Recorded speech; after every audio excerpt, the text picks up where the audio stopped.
All right. Hello and welcome to this episode of The State of Digital. This is Doyle Buehler. And today I'm going to be talking about three specific things in the state of digital and how these can actually affect you and your business.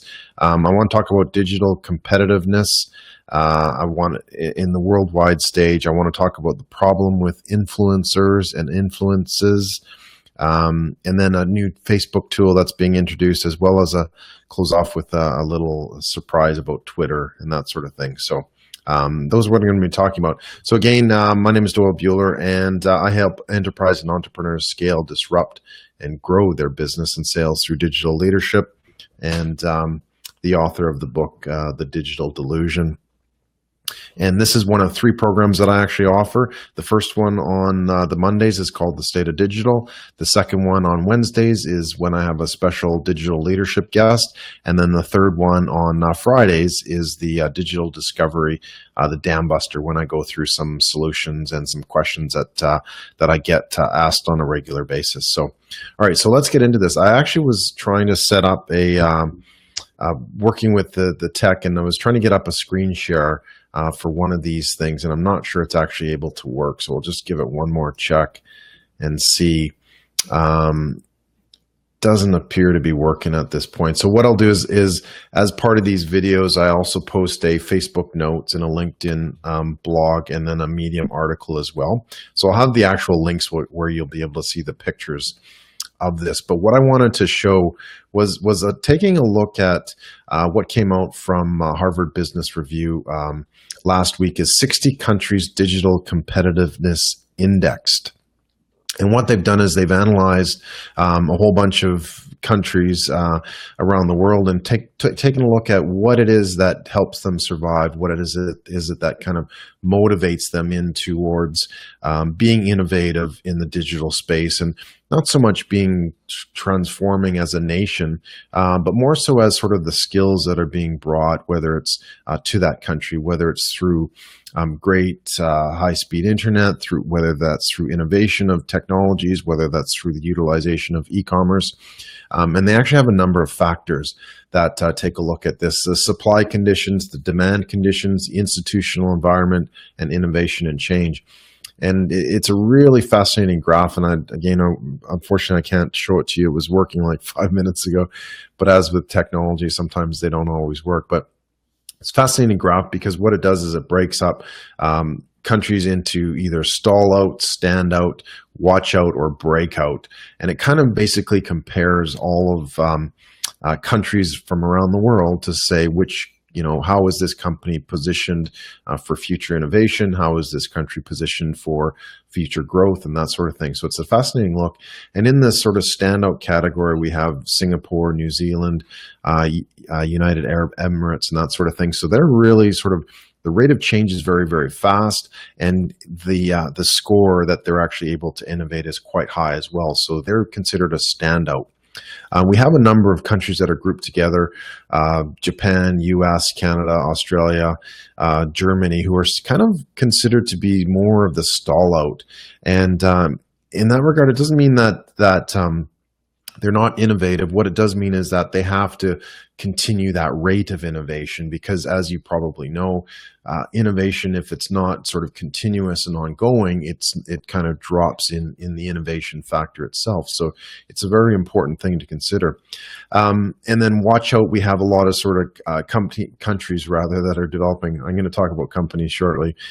We have a lot of countries that are sort of in the watch out space, and this is because they have a lot of room to grow in terms of how are they able to evolve their digital their digital ecosystems from a country's perspective. And again, they have a lot of room to go. So they've got some great competitiveness available that's going to be available for them. And so that would be like South Africa, Egypt, Pakistan, Thailand, and Brazil, and that sort of thing. So anyway, I'll post a picture of this so you can actually see it. It's a really fascinating article. But one of the things that I wanted to just talk about was not so much that this is just about countries, but I've sort of been creating this along the way in the background as well. But how do you compare as a company? And that was sort of the word that I wanted to use, was looking at it from a company's perspective, right? Are you a standout in innovation? Are you a breakout in innovation? Are you a stall out, or are you a watch out? And you need to consider that there is sort of that consistent innovation, that consistent leadership that has to happen inside a business as well. So you can actually compare the countryside with the companies as well. And I think that that gives you sort of some fantastic ideas to grow on. It's like you need to consider what these factors are and how they're actually affecting your business. Because we talk a lot about innovation and transformation and that sort of thing, but a lot of companies don't actually do that. And that's one of the key ingredients of having a digital strategy, is understanding, well, how do we be innovative? How can we be more innovative, rather? How can we transform what we're doing? How can we add additional technologies that help our audience and make our jobs easier as a business? And I've actually been working on this for quite some time, but what I call the Digital Leadership Index, both for companies and for individuals as well. And it's going to categorize specific scores based on the 7 disciplines of digital leadership. And I'll be launching that very soon. There actually is a draft version as well that I have that I might present the link to. But basically categorizing companies and then seeing how you fit together, and do you have sort of the skills to be able to innovate and the skills available to transition also into the future. So fascinating study. Anyway, I'll post that link for that. The next topic that I wanted to get into was the problem with influencers and the actual industry of influencing. As you most of you know, who are in the digital marketing space or the business space, know that you can find social media mavens and influencers who will promote your post, who will promote your business, who will promote your brand, and that sort of thing. And it's actually been it's like a new career for a lot of people. And in the last 18 months or so, it's really grown in terms of scope and capabilities. And look, there are basically, the brands will pay for influencers to market their products or post a photo or post a post about the brand or that sort of thing. So it's a really cool, interesting model.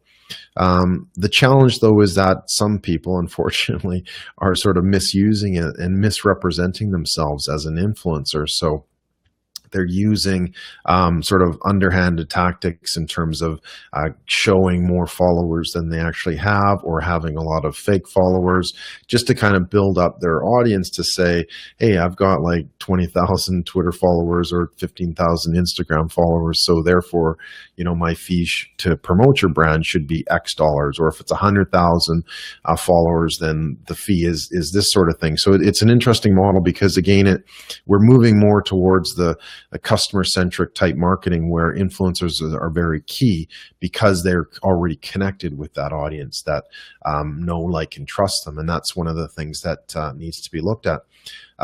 But again, the system, unfortunately, has become a little bit abusive. So there are a lot of fake accounts. And a story coming down recently was that Instagram is cracking down on fake influencers, because it's one of those tools that has picked up this sort of the whole concept of influencers. So again, if I've got 50,000 followers on Instagram, I can show you your brand, show products to your audience, and that can obviously realize additional traffic into your website.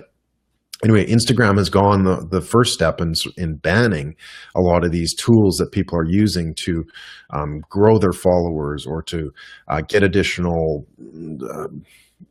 not necessarily followers, but rather to check to make sure that this person says that they actually have this. And there's one on Twitter that I was passing around last week where you can actually see how many real followers you have. And I actually had I think it was a 98%. So that's not bad. Anyway, so they're clamping down on types of services rather, like Instagress. What are the other ones that they had here? And they're also getting rid of additional hashtags. So before, even up to a month ago, 2 months ago, for that matter, you could actually use a lot of hashtags. to help identify those photos that people were looking for. But they're doing what they call shadow banning. So if your account has, or if you use too many hashtags, they'll actually limit the amount of exposure you get on those posts. So keep that in mind, that you can't just use reckless amounts of hashtags. You still can use them, but just find the ones that work best for you and for your audience and that sort of thing. And if you are using influencers in your marketing, which again is a good idea, because it helps you get in contact with your actual audience. Just double check that they're who they say they are, and that they do have a valid number of followers, and that they do get a valid number of responses. And then obviously that they are able to provide traffic, specific traffic to your ecosystem as well. So just keep that in mind. And actually, I came across the ones that Instagram is shut down third-party sites. So Instagress, Instaplus, Peer Boost, because they're saying they violate Instagram's guidelines in terms of use. So something to consider. Fake accounts are something that you need to be aware of, and they are costing the industry money as well. So making sure that you can identify them, but if it's part of your marketing mix, then just take that extra time to be able to do that properly, and make sure that those influencers are who they say they are. One of the last things recently came out, it's actually close on the heels of YouTube, but Facebook recently introduced what they're calling Watch. And basically it's a compilation of video. It's more sort of traditional type shows and traditional type videos that people are watching. So it's not sort of customer-based content at this point. And I say that very strongly, because this really is one of those tools that Facebook has been, leveraging and pushing to create these platforms and these experiences that everybody can enjoy. And with Watch, I believe it's one step closer to allowing to have sort of a platform for everybody's content, and perhaps something like YouTube, but perhaps something more specific, because it could potentially fall along the lines of your audience and your group of friends, or whatever the case may be, where you can share video. Anyway, the concept is that you can watch specific, more commercial type grade of TV shows and that sort of thing. In June, I think it was, in the US, May, June, YouTube launched their YouTube TV, which is a pretty cool and powerful piece of kit, because you could watch sort of traditional television, you could watch traditional videos and that sort of thing. And now Facebook is getting in on the game. So it's going to be interesting to see how they evolve this and that sort of thing. They've only unrolled it into the US at this point. So if you're watching, it would be clicking on the video button. That probably would look a little bit different on your mobile device as well. So once they unroll it from the US, they'll be unrolling it into other countries as well. So again, something to watch for. And this is again, from a strategic side of things, if you're not creating video content, this is an opportunity to say, hey, more and more companies, more and more platforms are using these tools. And if you can actually start to create your video, and it's going to evolve over time, but if you can start creating your video now, you're going to be able to capitalize on that as more platforms become available, as more learning opportunities, as more training opportunities and marketing opportunities as well. So something to consider. And last thing I want to close with is Twitter, right? Everybody loves Twitter, I hope. It's actually a tweet, and it's actually getting a lot of publicity. It is a little bit older, about a week or so old, but Elon Musk, obviously the person who brought us PayPal and his rockets to Mars and his electric cars and all that kind of stuff, had a question about entrepreneurship. And I just want to kind of close with this. He tweets, "The reality is great highs, terrible lows, and unrelenting stress. Don't think people want to hear about the last two." So entrepreneurship and business is obviously difficult, but just keep going with it. So that's all I have for you for today. So hopefully it was helpful. Hopefully it's pointed you in the right direction on a few things, and feel free to drop any feedback, any questions that you might have as well. And I will go over those coming up on Wednesday. Again, I'm going to be having a digital leadership guest. We're going to be talking about sales and sales training. So it's going to be a fantastic, quick little interview from here to over in Spain. So we're looking forward to that. That's all I've got. We will see you online. Thank you.